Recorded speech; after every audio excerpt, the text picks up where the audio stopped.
مشترياتي للكوجينة للمطبخ من هرقلة. اليوم هذا هو موضوع فيديو لليوم. شنو أحوالكم؟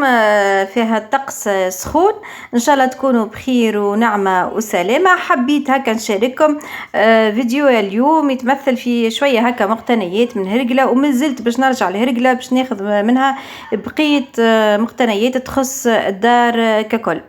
أول ما بديت خذيت القفة هذه. القفة الحقيقة مصنوعة من سسمو هو الحلفة بطبيعة تجي من الوسط التونسي، يجيبوها من شيرة القروان وغيره. يصنعوا بها هكا منتوج يعني خاص بالجهة، أقفاف من نوعية هذه. ثم دي باليي دي كوربي اللي هو مغلفة. خذيتها أنا تنقصني قفة الحق. عندي قفة زعف كيما تشوفوا هذيا من جريدة متاع النخلة. زاد هذيك جاتني كادو وقت هدتها لي خالتي كي مشيت للقروان. حبيت هكايا نحط لكم هكا مجموعة من مقتنيات ومشتريات والى جانب معناتها كادوات كانت تجيني فيما يخص الحلفة والسعف. جمعتهم مع بعضهم باش نوريكم شنو الفرق من الحلفة. المنتوج يكون من الحلفة والمنتوج اللي يكون بالسعف، ويكون هو يعني المنتوج بيدو نفس الحاجة، لكن مصنوعة بزوز أنواع من ماتير المادة الأولية. مثلا هذه الكوربي متاع الثوم متاع الرند، تنجموا حتى تعملوها حتى استعمالات أخرى ولا حتى كديكوراسيون.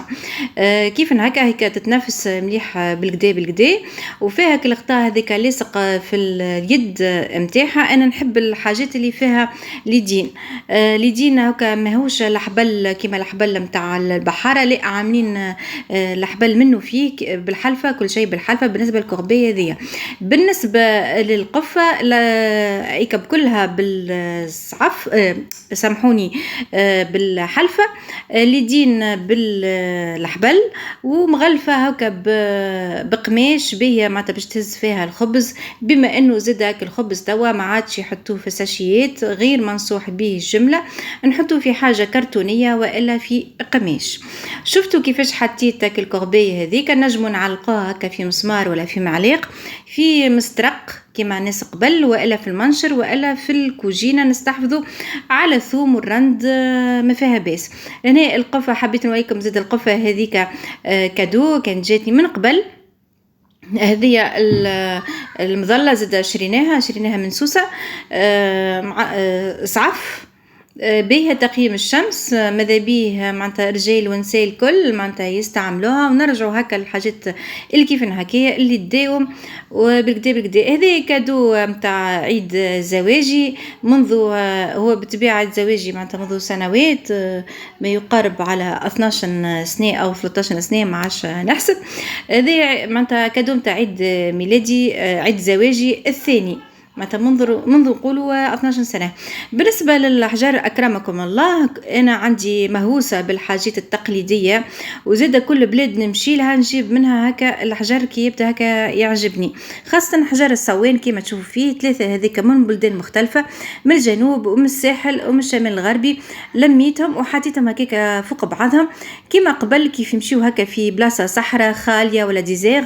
ناس قبل حتى التوا زاد ساعات كي تمشي هكا في بلاصة، خاطر أنا مغرومة بالسفر خاصة في تونس بطبيعة، مازلت حتى باسبور ما عنديش.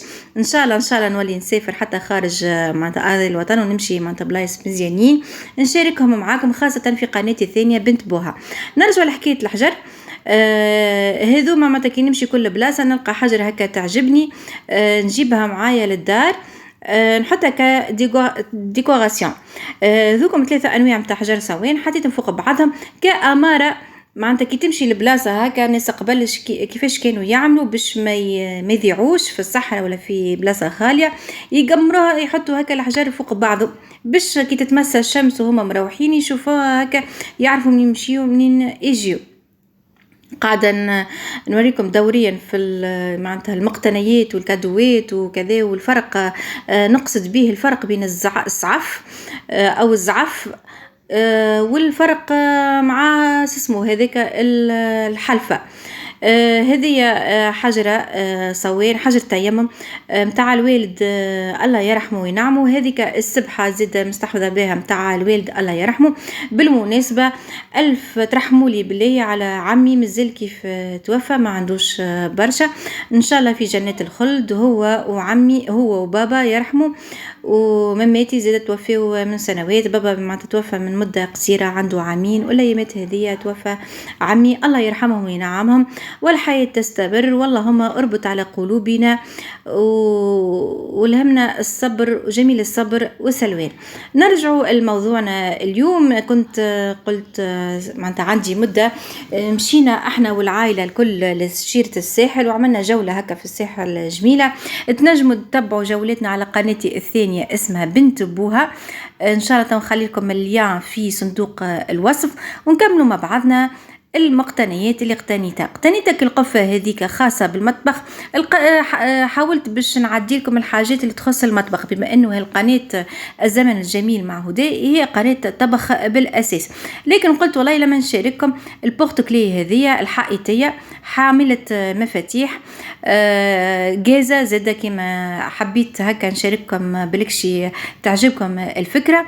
في انتظار هكا يعني مزيد من الفيديوهات، ومازلت باش نمشي لهرقلة. عجبوني برشا حاجات في اطار هكا تغيير شويه هكا ديكور في المنزل، عجبتني ياسر. عجبتني هكا الصنعه التقليديه. حاولوا وين تمشيوا البلاصه ما تمشيوش للبحر بركه ولا مثلا يعني نزهه هكا جبليه فقط، حاولوا باش تاخذوا من لي بيتي ارتيزان الحاجات اللي كيفنا هكايا ما فيها باس. تكون هكا عندكم ارجون دو بوش باهيه وهكا شويه حاجات باش تنجموا حتى تجيبوا كسوفينير. والله احنا توانسه نجموا نشجعوا بعضنا اكثر حتى من توريست اللي يجيو، خاطر حسب ما لاحظت السنين هذه حتى التوريست مساكن عقوبة الله ما عادش عندهم هكا يعني يمكن المقدرة الشرائية ما عادش كما قبل.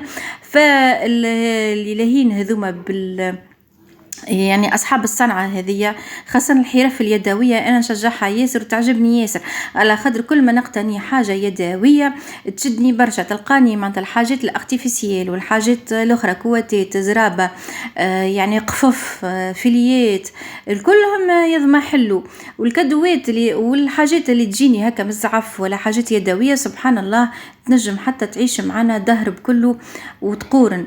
كيما كالتابي هذيك زادة خذيتها من القروين زادة تحفونة ياسر، والله خذيتها وقتها بسوم هكا دون طون ب40 دينار، ما نعرفش قداش سومها توا لكن في حقها خلص ثاني يوم ثالث يوم يعني اللي جاي وقبلها ومن بعدها كلهم أذمة حلو، وقعدت هي معناتها يعني ما انت كيما تشوفوا فيها نظيرة والخدمة متاعها متقونة. لأن إن شاء الله هذه باش نعلقها تو نشارككم، ما نعرفش في القناة هذه ولا القناة الأخرى. نحب نشارككم هكا حاجات هكا شوية هكا من يعني الحاجات المهتمة بهم، مهتمة أكثر حاجة بالتراث المادي معناتها تونس البلاد التونسية وحتى البلدان المجاورة وبلدان العالم الكل. نحب ياسر ياسر ياسر الصناعات التقليدية وماذا بيك كنت هكا كحرفية معناتها تعجبني ياسر، وخاصة زادة كما قلت عندي غرام آخر ربي يتوب عليا منه، اللي هو يعني كل ما نلقى هكا حجرة هكا تحفونة نهزها معايا ونجم حتى يعني نعطيها، يعني ما ثم حتى مشكل. خاصة الحجر كما قلت الحجر الصوان واللي يصلح للتيمم، وحتى ما انت نحط بطبيعة مش للتبرك، بطبيعة ذاك يولي حرام، التمائم حرام كما قلنا، والتبرك بالحجر وكذا لا. انا كل بلاد نمشي لها ناخذ منها حجره، وحسب ما سمعت بالله يقولوا لي ثم يقول لك البلاد الوحيده اللي كي تمشي لها ما تجيبش منها لا تراب لا حجر لا حتى شيء هي مكه المكرمه. يقولوا هكا والله اعلم، معناتها هذه معلومه مازلت كيف جبربي معناتها علمت بها هكا مؤخرا. وإن شاء الله ربي يرزقنا وإياكم كل ما نتمناه في الخير. ولهنا خلطنا نهاية الفيديو، نشكركم برشا، سامحوني على قلة التنزيل في الأيام الأخيرة، نوعدكم بمزيد من المفاجآت في الفيديوهات القادمة. إلى اللقاء في وصفة زمنية من الزمن الجميل.